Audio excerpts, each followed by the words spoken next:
মিল্কিকে যখনই খাঁচা থেকে বের করে ছাড়া হয়, একটু ফ্রিলি উঠতে দেয়া হয়, তখন প্রথমেই ও গিয়ে আমার ল্যাপটপের উপরে বসবে। এটা কেমন যেন ওর একটা স্বভাবে পরিণত হয়েছে। ওখানে বসলে ও যেন আর কিচ্ছু বোঝে না।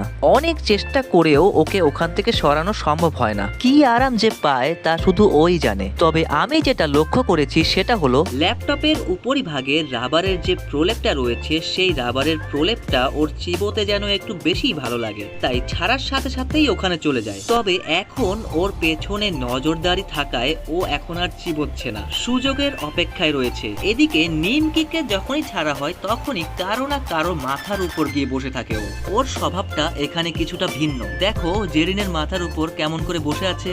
ওর দেখা দেখি মিল্কিও অনেক সময় মাথার উপর এসে বসে। ওর দেখা দেখি মিল্কি যেমন মাথায় আসে, তেমনি ও মিল্কির দেখা দেখি ল্যাপটপের উপর গিয়ে বসে এবং ল্যাপটপের উপরিভাগটা চিবোতে থাকে। অনেক সময় মিল্কিকে হাত দিয়ে ডিস্টার্ব করি যাতে করে ও সেই ল্যাপটপের উপরটা কামড়াতে না পারে। দেখো কেমন এদিক ওদিক পায়চারি করছে, তবুও হাতে আসবে না। একদিক দিয়ে আমি আর একদিক দিয়ে আম্মু দুজনে মিলেই চেষ্টা করলাম, কিন্তু কারো হাতেই ও আসলো না। খাঁচার ভেতরে থাকাকালীন কিন্তু সহজেই চলে আসে হাতের কাছে আদর খাওয়ার জন্য। তবে বাইরে বের করলে যেন নাছোড়বান্দা, একদমই ধরাছোঁয়ার বাইরে চলে যায়। কিন্তু আবার যখন নিজের থেকে মনে চায় তখন নিজ থেকেই হাতে চলে আসে।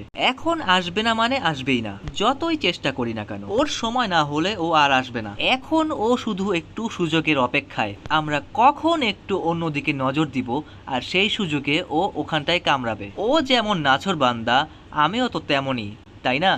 তারপরও বোঝাতে চেষ্টা করছে যে ও ওখানে কামড়াতে চায়, ওকে একটু সুযোগ করে দাও।